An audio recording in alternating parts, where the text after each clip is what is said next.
Taking out an E65 side panel to access the TCU, you have to take off the cover that is right by the back of the trunk. Everything's held on by these little push clips where you just have to lift up the plastic rivet to pull these out. There's a cover here that comes off of this.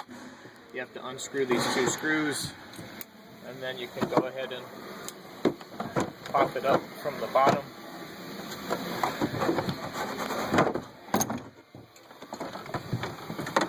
That's going to give you access to, this has the little amp, this is the telephone control unit, DVD, navigation system,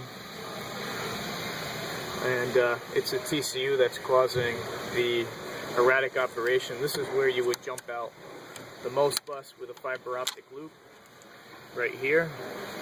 This would be the loop for the TCU. Here's my jumper.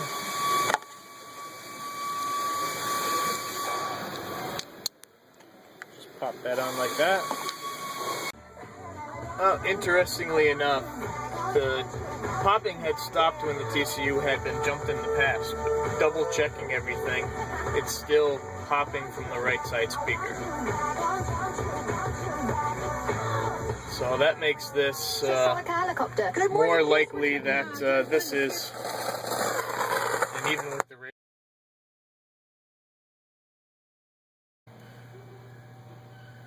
this makes it more likely that this is a M-ASC issue. I just want to do a quick explanation. I'm not going to take the M-ASC all the way out, but this is how you would take it out. You do have to deal with this wood trim. If you open up a tray, and on the sides here, this is where you're going to pry the wood trim out on the sides over here.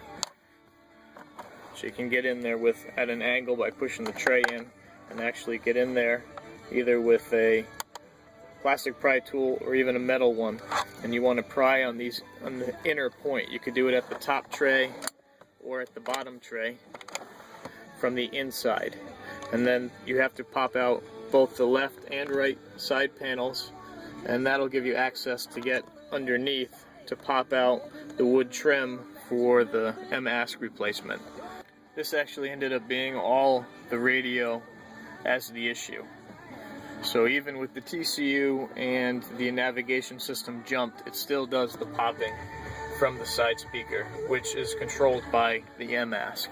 So that other test where the TCU jump out actually eliminated the popping, that was just a problem with the M-ASC not actually creating the symptom at the time.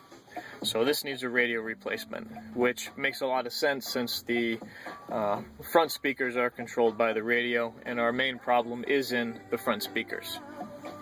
Thanks for watching. I hope this helps your diagnosis on your E65.